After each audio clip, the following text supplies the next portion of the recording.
غزوہ احزاب کی آندھی۔ غزوہ احزاب 4 ہجری یا 5 ہجری میں پیش آیا۔ اس جنگ کا دوسرا نام غزوہ خندق بھی ہے۔ جب بنو نذیر کے یہودیوں کو جلا وطن کر دیا گیا تو یہودیوں کے سرداروں نے مکہ جا کر کفار مکہ کو نبی اکرم صلی اللہ علیہ وآلہ وسلم کے ساتھ جنگ کرنے کی ترغیب دلائی اور وعدہ کیا کہ ہم تمہارا ساتھ دیں گے۔ چنانچہ ان یہودیوں نے کثیر تعداد میں ہتھیار اور رقم دے کر کفار مکہ کو مدینہ پر حملہ کرنے پر ابھار دیا، اور ابو سفیان نے مشرکین و یہودیوں کے بہت سے قبائل کو جمع کر کے ایک عظیم فوج کے ساتھ مدینہ پر دھاوا بول کر حملہ کر دیا۔ مکہ سے قبیلہ خزاع کے چند لوگوں نے حضور نبی اکرم صلی اللہ علیہ وآلہ وسلم کو کفار کی ان تیاریوں کی اطلاع دے دی، تو آپ نے حضرت سلیمان فارسی رضی اللہ تعالیٰ عنہ کے مشورے سے مدینہ کے گرد ایک خندق کھدوانی شروع کر دی۔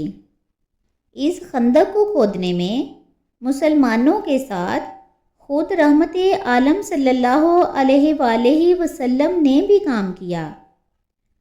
مسلمان خندق کھود کر فارغ ہی ہوئے تھے کہ مشرکین ایک لشکر جرار لے کر ٹوٹ پڑے اور مدینہ طیبہ پر حلہ بول دیا، اور 3 طرف سے کافروں کا لشکر اس زور و شور کے ساتھ امنڈ پڑا کہ شہر مدینہ کی فضاؤں میں ہر طرف گرد و غبار کا طوفان اٹھ گیا۔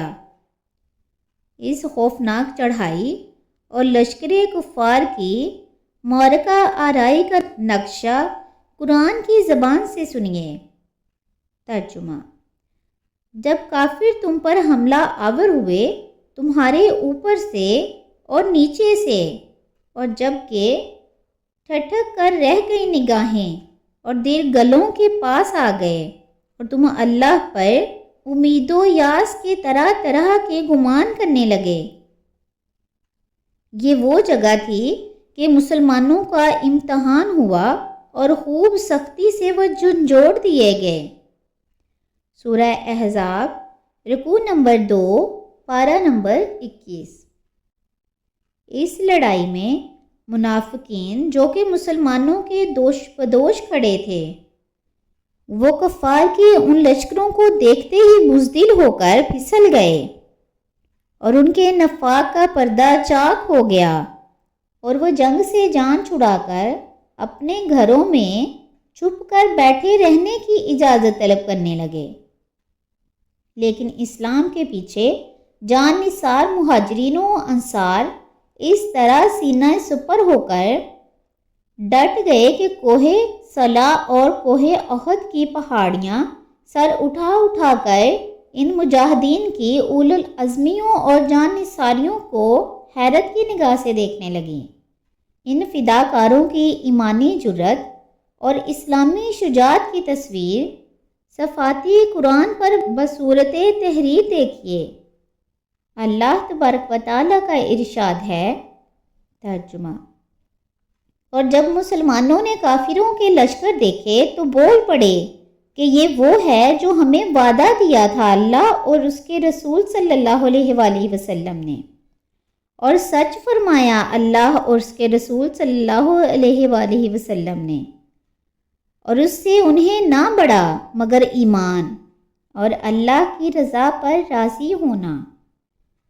کفار نے جب مدینہ کے گرد خندق کو حائل دیکھا تو حیران رہ گئے اور کہنے لگے کہ یہ تو ایسی تدبیر ہے جس سے رب کے لوگ اب تک نا واقف تھے۔ بہرحال کافروں نے خندق کے کنارے سے مسلمانوں پر تیر اندازی اور سنگ باری شروع کر دی۔ کہیں کہیں سے کافروں نے خندق کو پار بھی کر لیا اور جم کر لڑائی بھی ہوئی۔ مسلمان کافروں کے اس محاصرہ سے گو پریشان تھے۔ ان کے عزم و استقلال میں بال برابر بھی فرق نہیں آیا۔ وہ اپنے اپنے مورچوں پر جم کر دفاعی جنگ لڑتے رہے۔ اچانک ایک دم اللہ تعالیٰ نے مسلمانوں کی اس طرح مدد فرمائی کہ اچانک مشرق کی جانب سے ایک ایسی طوفان خیز اور ہلاکت انگیز شدید آندھی آئی جو قہر و قہار اور غضب و جبار بن کر لشکر کفار پر خدا کی مار بن گئی۔ دیگیں چولہوں سے الٹ پلٹ ہو کر ادھر ادھر لڑک گئیں، خیمے اکھڑ اکھڑ کر اڑ گئے اور ہر طرف اندھیرا ہی اندھیرا چھا گیا، اور شدید سردی کی لہروں نے کافروں کو جھنجھوڑ ڈالا۔ پھر اللہ تبارک و تعالیٰ نے فرشتوں کی فوج بھیج دی جن کے روب و دبدبا سے کفار کے دل لرز گئے اور ان پر ایسی دہشت و وحشت سوار ہو گئی کہ انہیں راہ فرار اختیار کرنے کے سوا کوئی چارہ کار ہی نہ رہا۔ چنانچہ لشکر کفار کے سپہ سالار ابو سفیان نے ہانپتے کانپتے ہوئے اپنے لشکر میں اعلان کرا دیا کہ راشن ختم ہو چکا اور موسم نہایت خراب ہے اور یہودیوں نے ہمارا ساتھ چھوڑ دیا، لہٰذا اب مدینہ کا محاصرہ بیکار ہے۔ یہ کہہ کر کوچ کا نکارہ بجا دیا اور بہت سا سامان چھوڑ کر میدان جنگ سے بھاگ نکلا، اور دوسرے قبائل بھی تتر بتر ہو کر ادھر ادھر بھاگ گئے، اور 15 یا 24 روز کے بعد مدینہ کا مطلع کفار کے گرد و غبار سے صاف ہو گیا۔ غزوہ احزاب کی یہی وہ آندھی ہے جس کا ذکر اللہ تبارک و تعالیٰ نے قرآن میں اس طرح فرمایا ہے۔ ترجمہ: اے ایمان والو، اللہ کا احسان اپنے اوپر یاد کرو۔ جب تم پر کچھ لشکر آئے تو ہم نے ان پر آندھی اور وہ لشکر بھیجے جو تم کو نظر نہ آئے۔ سورہ احزاب رکوع نمبر 3 پارہ نمبر 21۔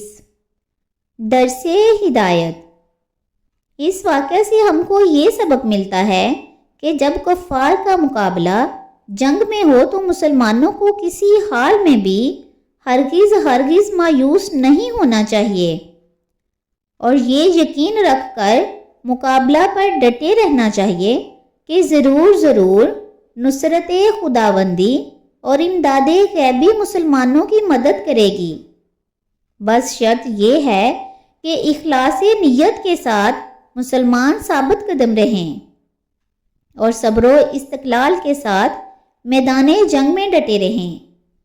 چنانچہ جنگ بدر، جنگ احد اور جنگ احزاب وغیرہ سینکڑوں کفر و اسلام کی لڑائیوں میں یہ منظر نظر آیا کہ انتہائی مشکل حالات میں بھی جب مسلمان ثابت قدم رہے تو غیب سے نصرت خداوندی اور امداد غیبی نے اس طرح جلوہ دکھایا کہ دم زدن میں جنگ کا پانسا پلٹ گیا اور مسلمانوں کو فتح مبین حاصل ہو گئی، اور کفار باوجود اپنی کثرت و شوکت کے شکست کھا کر بھاگ نکلے۔